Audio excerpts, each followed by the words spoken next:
Online DC classes में आपका स्वागत है। आज के वीडियो लेक्चर में हम अकाउंटिंग ट्रीटमेंट देखेंगे एंट्रेंस फीस और स्पेसिफिक फ़ंड का, जो कि एनपीओ में हम उसको ट्रीट कैसे करेंगे। जब हम एनपीओ की फाइनेंशियल बुक्स ऑफ अकाउंट्स बनाते हैं तो ये दो जो अमाउंट है, दो ये जो टर्म है ये आती हैं, एंट्रेंस फीस और स्पेसिफिक फ़ंड। तो शुरू करते हैं। सबसे पहले हमारा है एंट्रेंस फ़ीस। एंट्रेंस फ़ीस हमारी फ़ीस होती है कि कोई भी मेंबर किसी ऑर्गेनाइजेशन में मेंबर बनने से पहले, जैसे वो मेंबर बनने आया है तभी उससे कुछ एनुअल सब्सक्रिप्शन के अलावा फ़ीस ली जाती है, उसको हम बोलते हैं एंट्रेंस फ़ीस। एंट्रेंस फ़ीस क्या होती है कि उसको आप एडमिशन फ़ीस भी बोल सकते हैं। तो एक जो मेंबर जिसने किसी भी ऑर्गेनाइजेशन में आके मेंबर बना है, उसने तो अपनी लाइफ में वो फ़ीस एक ही बार देनी होती है, तो इस लिहाज से तो वो कैपिटल रिसिप्ट मानी जाती है। और क्योंकि ऑर्गेनाइजेशन के पॉइंट ऑफ व्यू से अगर हम देखें, ऑर्गेनाइजेशन में मेंबर्स आते ही रहते हैं रेगुलर बेसिस पर, तो इसके लिए जो एंट्रेंस फ़ीस है वो एनपीओ के लिए रेवेन्यू नेचर की हो जाती है, रेवेन्यू रिसिप्ट हो जाती है, क्योंकि ड्यूरिंग द ईयर वो रेगुलर बेसिस पर क्या होती है, रिसीव होती रहती है। तो यहाँ पे बच्चों में बड़ा कन्फ्यूजन देखा जाता है कि एंट्रेंस फ़ीस का क्या करेंगे, कैपिटल उसको माने या रेवेन्यू माने, क्योंकि जब वो प्रैक्टिस करते हैं क्वेश्चन को तो बहुत सारे क्वेश्चंस में उसको रेवेन्यू ट्रीट किया जाता है, बहुत सारे क्वेश्चन में उसको कैपिटल ट्रीट किया जाता है। तो यहाँ पर सबसे पहले हमें यही देखना है, अगर कोई भी इंफॉर्मेशन नहीं है, एब्सेंस ऑफ एनी इंफॉर्मेशन, उसको हम रेवेन्यू रिसिप्ट से ही ट्रीट करेंगे। जैसे रेवेन्यू रिसिप्ट का ट्रीटमेंट होगा उसी तरीके से एंट्रेंस फ़ीस का उसमें ट्रीटमेंट होगा। ट्रीटमेंट क्या होगा, रिसिप्ट्स एंड पेमेंट अकाउंट के वो डेबिट साइड में चली जाएगी, क्योंकि कोई भी रिसिप्ट्स एंड पेमेंट अकाउंट मेरा रियल अकाउंट होता है। Debit what comes in, credit what goes out. किसी भी तरीके की कोई भी कम्स इन है, कैश कम्स इन है, चाहे वो कैपिटल नेचर हो चाहे वो रेवेन्यू नेचर हो, वो हम रिसिप्ट्स एंड पेमेंट अकाउंट के डेबिट साइड में दिखाते हैं। इनकम एंड एक्सपेंडिचर अकाउंट में क्रेडिट हो जाएगी एंट्रेंस फ़ीस, क्योंकि रेवेन्यू नेचर की है। अब इनकम एंड एक्सपेंडिचर अकाउंट क्या होता है, मैं फिर से रिवाइज करती हूँ। Income and expenditure account just like profit and loss account होता है, और ये नॉमिनल अकाउंट को फॉलो करता है। नॉमिनल अकाउंट हमारा बोलता है कि debit all expenses and credit all incomes. तो इसी तरीके से जो एंट्रेंस फ़ीस है वो इनकम है ऑर्गेनाइजेशन के लिए, उसको हम क्रेडिट करेंगे इनकम एंड एक्सपेंडिचर अकाउंट में। बैलेंस शीट में इसका कोई भी ट्रांजैक्शन नहीं होगा। ये तो उस केस में बात हुई जब हमें कोई भी इंफॉर्मेशन, कोई भी स्पेसिफिक इंफॉर्मेशन बुक्स जो हमारा क्वेश्चन है उसमें नहीं गिवन है। अगर क्वेश्चन में ही बोला है कि आप उसको ट्रीट करें कैपिटल रिसिप्ट, तो ऑप्शन ही नहीं बचता है। अगर हमारा कोई जो भी हमारा रेवेन्यू रिसिप्ट्स होती हैं उनको हम इनकम एंड एक्सपेंडिचर में लेके जाते हैं, और जो भी हमारी कैपिटल रिसिप्ट्स होती हैं वो आपकी बैलेंस शीट में आ जाती हैं और रिसिप्ट्स एंड पेमेंट अकाउंट में आ जाती हैं। तो रिसिप्ट्स एंड पेमेंट में तो बिल्कुल डेबिट साइड में हम उसको शो ही करेंगे क्योंकि वो रिसीव हो रही है, चाहे वो कैपिटल नेचर की होती चाहे वो रेवेन्यू नेचर की होती, दोनों ही केस में मुझे उसको रिसिप्ट्स एंड पेमेंट अकाउंट में डेबिट करना है। बट क्योंकि वो कैपिटल रिसिप्ट हमें उसको एज्यूम करना है, तो वो बैलेंस शीट में लायबिलिटी साइड में चली जाएगी। बैलेंस शीट में लायबिलिटी साइड क्रेडिट बैलेंस रखता है, इसके लिए हम उसको बोलेंगे कि बैलेंस शीट के क्रेडिट साइड में चली जाएगी, या हम उसको बोल सकते हैं बैलेंस शीट के लायबिलिटी साइड में चली जाती है। अब क्वेश्चन कभी कभी क्या बोलता है कि आप उसको ऐसा करें, थर्ड केस जो है वो ये आता है कि क्वेश्चन आपको बोलता है कि आप ऐसा करें कि सर्टेन परसेंटेज तो आप उसको कैपिटलाइज्ड कर लो और कुछ परसेंटेज जो है वो उसको रेवेन्यू रहने दो। तो एक ही इन्फॉर्मेशन वो देगा कि 70% आप कैपिटलाइज कर लें, तो इसका मतलब 30% रेवेन्यू बची। वो बोलेगा 40% जो है वो आपको रेवेन्यू ट्रीट करनी है, तो 60% आपकी कैपिटलाइज बची। तो इसमें हम फिर हम तीनों ही बुक्स ऑफ अकाउंट्स में उनको शो करना पड़ेगा। टोटल जो भी हमें एंट्रेंस फ़ीस से रिसिप्ट मिली है उसको हम डेबिट साइड में दिखाएंगे रिसिप्ट्स एंड पेमेंट अकाउंट में, और जो भी रेवेन्यू वाला पार्ट है, जितना भी परसेंटेज रेवेन्यू रिसिप्ट्स मानने के लिए बोल रहा है, उसको हम इनकम एंड एक्सपेंडिचर के क्रेडिट साइड में शो करेंगे। और बचा हुआ जो भी कैपिटल रिसिप्ट वाला पार्ट है, जो भी बैलेंस कैपिटल रिसिप्ट के लिए उसने बोला हुआ है, उसको हम लायबिलिटी साइड में शो करेंगे।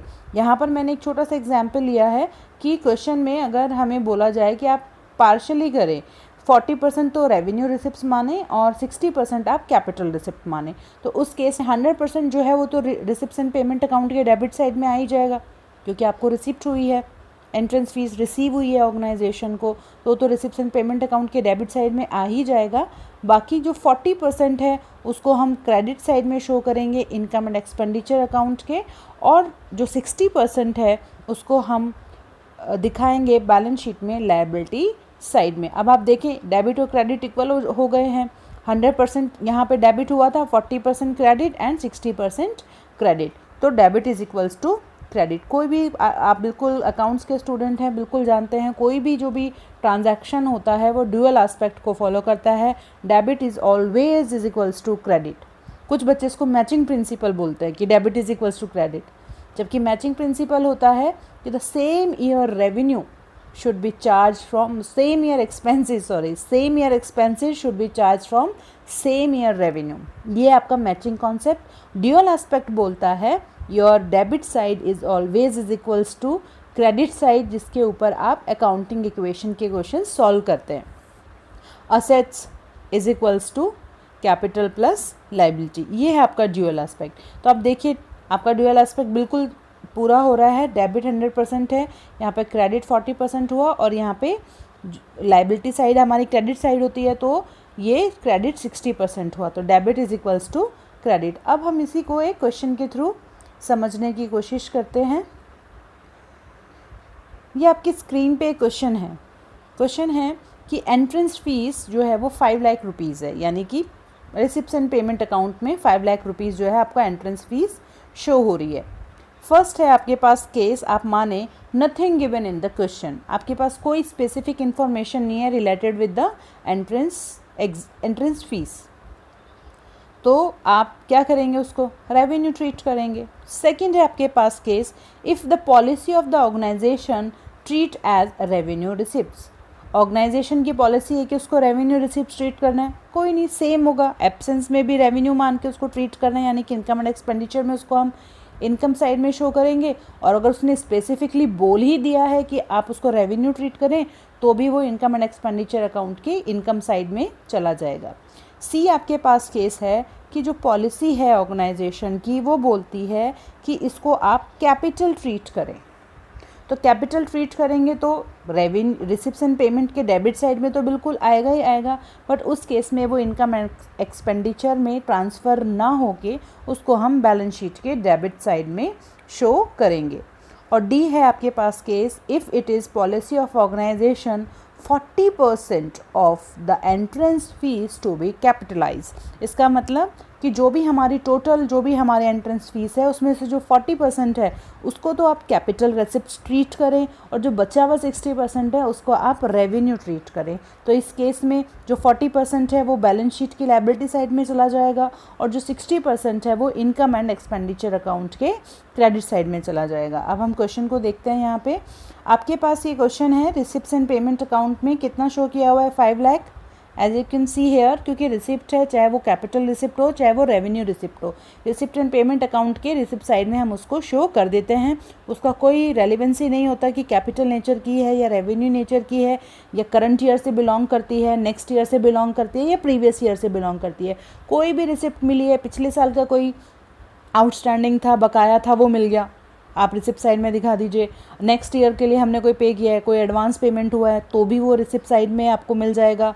पेमेंट हुआ है, मतलब हमने पेमेंट रिसीव किया है किसी से, हमने रिसिप्ट लिया है नेक्स्ट ईयर के लिए, तो भी वो उसमें शो हो जाएगा, यानी कि उसकी कोई रेलेवेंसी नहीं होती है ईयर को लेके, चाहे करंट ईयर से रिलेटेड हो डाटा, प्रीवियस ईयर से रिलेटेड हो, या नेक्स्ट ईयर का कोई भी पेमेंट या रिसिप्ट हो, उसको हम रिसिप्ट्स एंड पेमेंट अकाउंट में तो शो करेंगे ही करेंगे। तो चारों ही केसेस में आपको ये तो सेम ही रहेगा, रिसिप्ट्स एंड पेमेंट अकाउंट के डेबिट साइड में आपको दिखाना पड़ेगा 5 लाख रुपीज़। अब हम देखते हैं केस वाइज क्या डिफरेंस आता है। पहला केस है, कुछ भी गिवन नहीं है क्वेश्चन में कि आप एंट्रेंस फीस का क्या करें, तो आप रेवेन्यू ट्रीट करेंगे, रेवेन्यू का मतलब इनकम एंड एक्सपेंडिचर में जाएगा।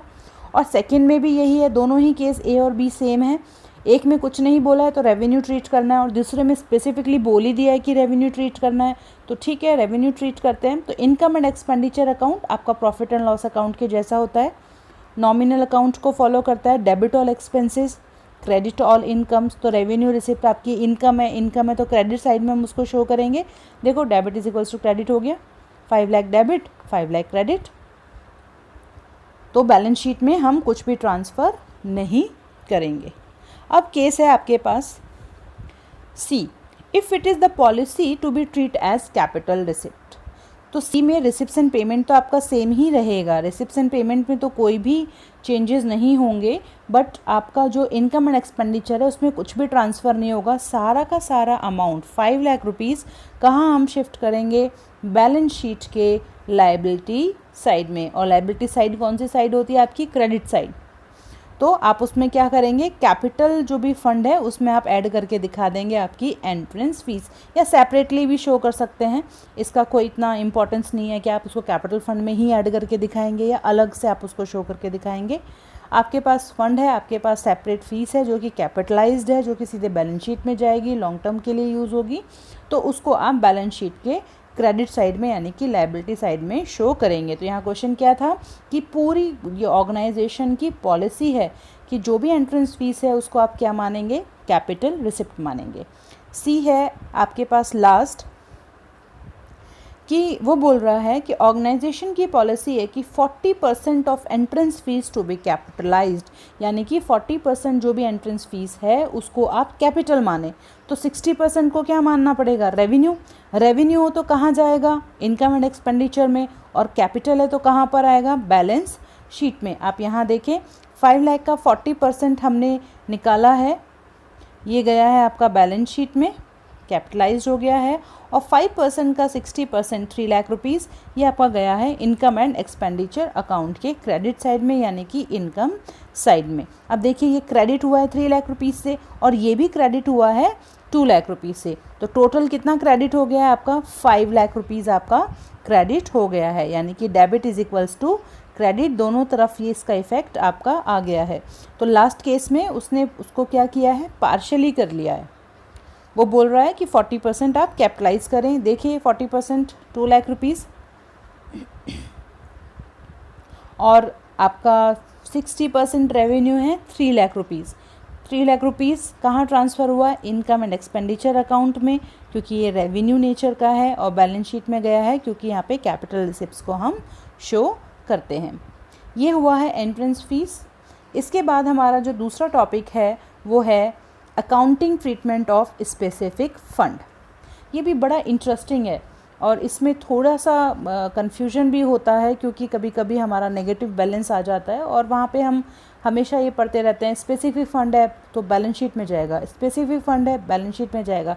बट कभी कभी उसका जो बैलेंस होता है, उसका जो नेगेटिव बैलेंस कभी अगर आ जाता है तो उसको हमें इनकम एंड एक्सपेंडिचर में दिखाना पड़ता है। तो यहाँ पर हम समझने सबसे पहले शुरू करते हैं स्पेसिफिक फ़ंड होते क्या हैं। कुछ फ़ंड जो होते हैं उनका जो मेन मोटिव, उनका कुछ मोटिव ही उनका अलग होता है, उनका पर्पस स्पेसिफिक होता है, वो यूटिलाइज़ होते हैं स्पेसिफिक पर्पस के लिए। उनका जो पर्पस होता है वो क्या होता है, स्पेसिफिक होता है। जैसे बिल्डिंग फ़ंड बिल्डिंग के लिए ही इस्तेमाल होगा। आपका कोई कल्चरल एक्टिविटी फ़ंड है वो कल्चरल एक्टिविटी के लिए ही होगा प्रयोग। कोई आपका एजुकेशन फ़ंड है वो एजुकेशन के लिए ही केवल जाएगा। कोई आपका स्पोर्ट्स फ़ंड है वो केवल स्पोर्ट्स के लिए ही आप यूज़ कर सकते हैं।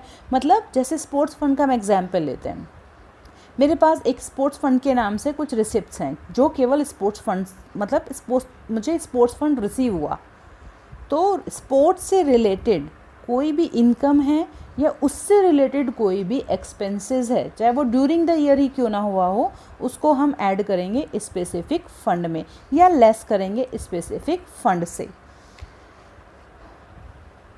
स्पेसिफिक फ़ंड बेसिकली आपका बैलेंस शीट के लायबिलिटी साइड में दिखाया जाता है, क्योंकि ये स्पेसिफिक फ़ंड है, इसका जो पर्पस है वो स्पेसिफिक होता है। अगर जनरल फंड हो जाता तो आप उसको इनकम एंड एक्सपेंडिचर में शो कर सकते थे। अब यहाँ पर एक इम्पॉर्टेंट चीज़ है, इसी को लैंग्वेज में लिखा हुआ है जो मैंने आपको बात समझाई है कि जो स्पेसिफिक फ़ंड, जो स्पेसिफिक एक्सपेंसेस होते हैं किसी भी स्पेसिफिक फंड से रिलेटेड, तो वो उसी में से माइनस होंगे। और अगर वो कोई भी स्पेसिफिक इवेंट जो है रिलेटेड है और उसकी कुछ इनकम हुई है तो वो उस स्पेसिफिक फ़ंड में जाकर ऐड हो जाएगी। अगर अमाउंट पॉजिटिव आता है तब तो हम उसको शो करते हैं किस में, बैलेंस शीट में। कहाँ पर हम उसको शो करेंगे, बैलेंस शीट में। बट अगर, और बैलेंस शीट में भी कहाँ पर, लाइबिलिटी साइड में। बट अगर कभी ये हो जाए कि मेरे एक्सपेंसेस तो हो गए ज़्यादा और मेरी इनकम रह गई या फंड रह गया कम, तो उस केस में जो नेगेटिव बैलेंस है, क्या मैं वो बैलेंस शीट में दिखाऊं? क्या हम बैलेंस शीट में कोई नेगेटिव बैलेंस दिखाते हैं? कभी देखा है बैलेंस शीट -20,000 रुपीज़, -1,00,000 रुपीज़? कभी देखिए बैलेंस शीट ऐसी? नहीं, है ना। तो अगर मेरी स्पेसिफिक किसी इवेंट से रिलेटेड एक्सपेंसेस ज़्यादा हो गए हैं और इनकम मेरी कम रह गई हैं या फंड्स मेरे कम रह गए हैं, तो वो नेगेटिव जो बैलेंस है उसको मुझे शिफ्ट करना पड़ेगा, ट्रांसफ़र करना पड़ेगा, चार्ज करना पड़ेगा डेबिट साइड, यानी कि चार्ज करना पड़ेगा इनकम एंड एक्सपेंडिचर अकाउंट से। और आप बोल सकते हैं उसको ट्रांसफ़र करना पड़ेगा मुझे debit side of income and expenditure account, क्योंकि मेरा लॉस हो गया, एक्सपेंसेस ज़्यादा हैं इसलिए। अब कुछ यहाँ पे एग्जाम्पल हैं आपके पास स्पेसिफिक फ़ंड के। टूर्नामेंट फ़ंड है, मैच फ़ंड है, प्राइज़ फ़ंड है, पेंशन फ़ंड, स्पोर्ट्स फ़ंड, ये सब एग्जाम्पल हैं आपके पास स्पेसिफिक फ़ंड के। अब इस कॉन्सेप्ट को हम समझते हैं क्वेश्चन से। हमारे पास एक क्वेश्चन है, इस क्वेश्चन को सॉल्व करते हैं तो हमारी जो भी क्वेरीज़ हैं, जो भी डाउट्स हैं वो क्लियर हो जाएंगे। क्वेश्चन है हमारे पास स्पेसिफिक, ये स्पोर्ट्स फ़ंड है आपके पास 2 लाख रुपीज़ का, और ये आपका है एज़ ऑन 31 मार्च 3/20, यानी कि जो मेरी बैलेंस शीट है उस दिन मेरे पास फ़ंड जो था 2 लाख रुपीज़ शो कर रहा था। और ड्यूरिंग द ईयर कुछ एक्सपेंसेस हुए हैं, कुछ इनकम्स हैं, कुछ इन्वेस्टमेंट्स हैं, कुछ उसका इंटरेस्ट है, ये हमारे पास इंफॉर्मेशन दी हुई है। अच्छा, इसमें एक चीज़ मुझे आपको और बतानी थी कि जब ऑर्गेनाइजेशन के पास फंड्स एक्सेसिव हो जाते हैं, ज़्यादा हो जाते हैं, तो वो उन फंड को इन्वेस्ट भी करती है, सेफ इन्वेस्ट करती है आउटसाइड द फर्म, और उससे जो भी इंटरेस्ट रिसीव होता है, इनकम मिलती है, उससे वो ऑर्गेनाइजेशन के जो गोल्स हैं उनको फुलफ़िल करने की कोशिश की जाती है। जैसे RWA होती है, यानी कि रेजिडेंशियल वेलफेयर ऑर्गेनाइजेशन, ये भी NPO की ही फॉर्म होती है। तो इसमें क्या होता है कि हम आप अगर सोसाइटीज़ में देखें तो सोसाइटीज़ में एक सर्टेन अमाउंट हर महीने कुछ चार्जेस लिए जाते हैं। तो कुछ अच्छी ऑर्गेनाइजेशन जो आपकी अच्छी NPOs हैं या RWAs हैं, वो क्या करती हैं कि पैसा ज़्यादा लेती हैं, तो उनके फंड जो है वो बहुत ज़्यादा इकट्ठा हो जाता है, तो उस फंड को वो आगे FD करवा देती हैं, या किसी भी कोई आपका सेफ़ अगर कोई आपका इन्वेस्टमेंट है वो वहाँ पर इन्वेस्ट कर देती है और उनको इंटरेस्ट मिल जाता है। तो यहाँ पे एक ट्रीटमेंट उसका भी हमें करना पड़ेगा कि मेरे पास एक्सेसिव फ़ंड था, ज़्यादा फंड था, उसको मैंने इन्वेस्ट किया, उस पर मुझे इंटरेस्ट मिला। अब आप देखें दूसरा कॉन्सेप्ट ये है कि अकाउंटिंग पीरियड कॉन्सेप्ट, हम जब भी अकाउंट्स बनाएंगे, चाहे हम इनकम एंड एक्सपेंडिचर अकाउंट बनाएं, चाहे हम रिसिप्ट्स एंड पेमेंट अकाउंट बनाएं, तो अकाउंटिंग पीरियड कॉन्सेप्ट बिल्कुल फॉलो किया जाता है। यानी कि जो भी 1 साल से रिलेटेड जो भी इनकम और एक्सपेंडिचर है उनको एक साथ एक जगह रखा जाता है। तो यहाँ पर भी इस चीज़ को देखते हुए अकाउंट्स प्रिपेयर किए गए हैं। अब हम क्वेश्चन पे आते हैं। यहाँ पे आपके पास है स्पोर्ट्स फंड 2 लाख रुपीज़, आपके पास 2 लाख रुपीज़ स्पोर्ट्स फंड के नाम से था। डोनेशन आपको मिला है स्पोर्ट्स फंड के लिए 4 लाख रुपीज़, तो आपके पास 6 लाख रुपीज़ हो गए। प्राइज़ अवॉर्डेड हुए हैं 1 लाख रुपीज़ के, इसका मतलब आपने प्राइज़ दिया है, तो आपका कितना खर्चा हुआ है 1 लाख रुपीज़। एक्सपेंसेस हुए हैं आपके स्पोर्ट्स इवेंट पे, आपने कोई स्पोर्ट्स इवेंट कराया था, उस पर आपके 1,10,000 रुपीज़ खर्च हो गए हैं, माइनस हो जाएंगे। सेल ऑफ मैच टिकट्स, आपने जो मैच कराया था उसकी जो टिकट्स हैं वो सेल हुई हैं, तो उससे आपको 3 लाख रुपीज़ मिला है, तो ऐड हो जाएगा अमाउंट। दूसरा है 20% sports fund investment on 1 4/19, 5 lakh rupees, यानी कि कोई मेरे पास स्पोर्ट्स फंड था 5 लाख रुपीज़ का, जिसको मैंने बाहर मार्केट में इन्वेस्ट किया है। कब किया है? इस साल के शुरू में। देखिए यहाँ पे ईयर एंडिंग कितना है 31 मार्च 2020, और मैंने उस फंड को कब इन्वेस्ट किया था? ये साल शुरू होने से पहले, मतलब बिगनिंग में 20%। तो साल पूरे समय के लिए मेरा इन्वेस्टमेंट कितना होना चाहिए? मैंने कितना पैसा इन्वेस्ट करके रखा है? 5 लाख रुपीज़ मैंने इन्वेस्ट करके रखा हुआ है, उस पर 20% इंटरेस्ट मुझे मिलेगा। फिक्स्ड है, क्योंकि हम एनपीओ वगैरह में हम कोई भी ऐसे फंड में पैसा नहीं लगाते हैं जहाँ पे हमें लॉस की सिचुएशन हो।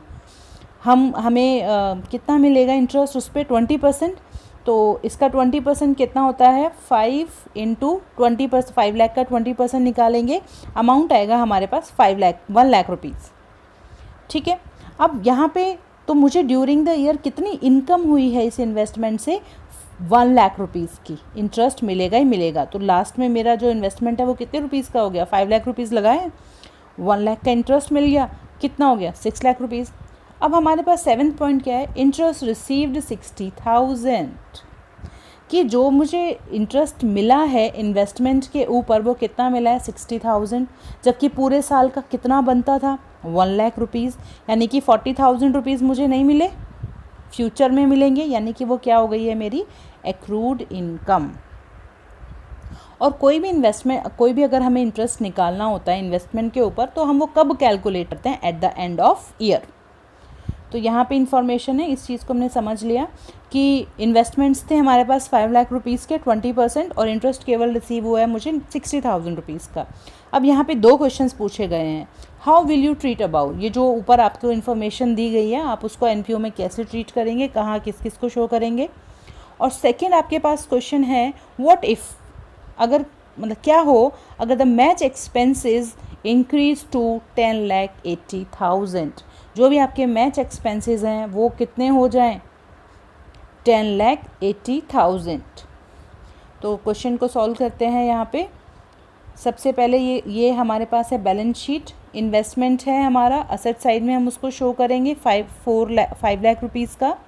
एक्रूड इंटरेस्ट है, फ्यूचर में मिलेगा, फ्यूचर में बेनिफिट होगा, तो मैंने यहाँ पे 40,000 रुपीज़ शो किया हुआ है। स्पोर्ट्स फंड 2 लाख रुपीज़ का था, इंटरेस्ट उस पर टोटल कितना आपको मिलना था 1 लाख, बिल्कुल, और उसमें से 60,000 रिसीव्ड की फॉर्म में आपके पास है और आपके पास जो 40% है वह एक्रूड की फॉर्म में है। तो टोटल तो 1 लाख तो मिलेगा ही ना। इनकम ड्यूरिंग द इनकम कितनी हुई, ड्यूरिंग द ईयर इनकम कितनी हुई है उसकी 1 लाख रुपीज़। तो 2 लाख इन्वेस्टमेंट फ़ंड था मेरे पास, 60,000 मेरे को इंटरेस्ट रिसीव्ड हुआ, इंटरेस्ट अकर्ड है मेरे पास, एक्रूड है 40,000 rupees. Sale of ticket 3 lakh है, ये मेरे को मिला है पैसा, डोनेशन मिला है 4 लाख, तो टोटल अमाउंट मुझे कितना मिला है 10 लाख रुपीज़।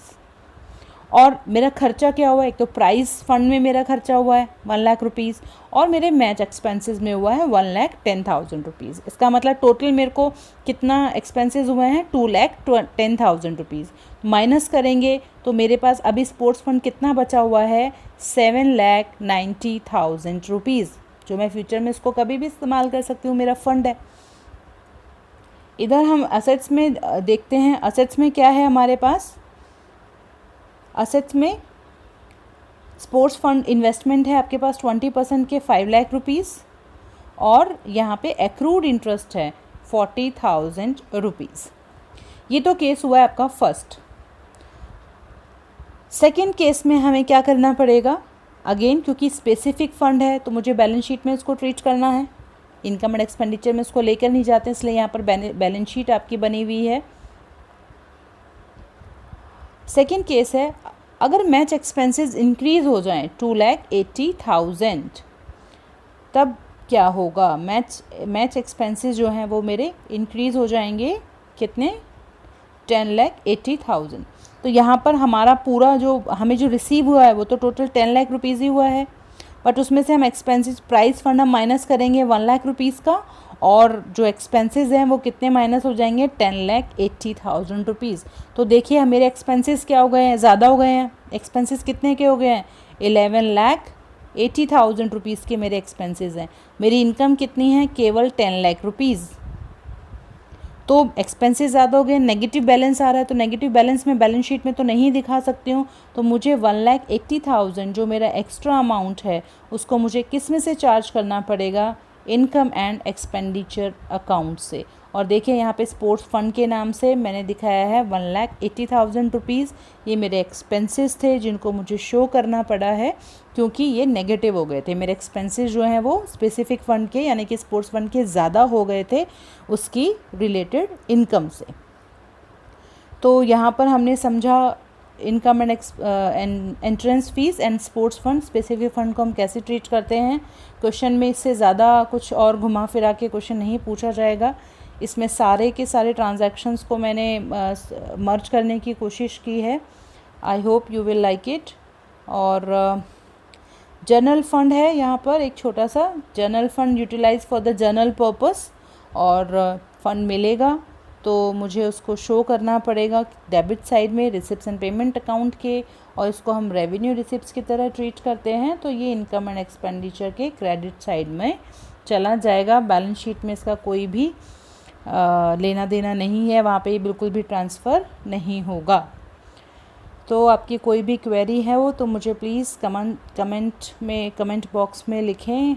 और आपको ये वीडियो अच्छा लगा हो तो please like, share and subscribe, और बेल आइकन को दबाना ना भूलें for the latest update. Thank you for watching my video. Thank you.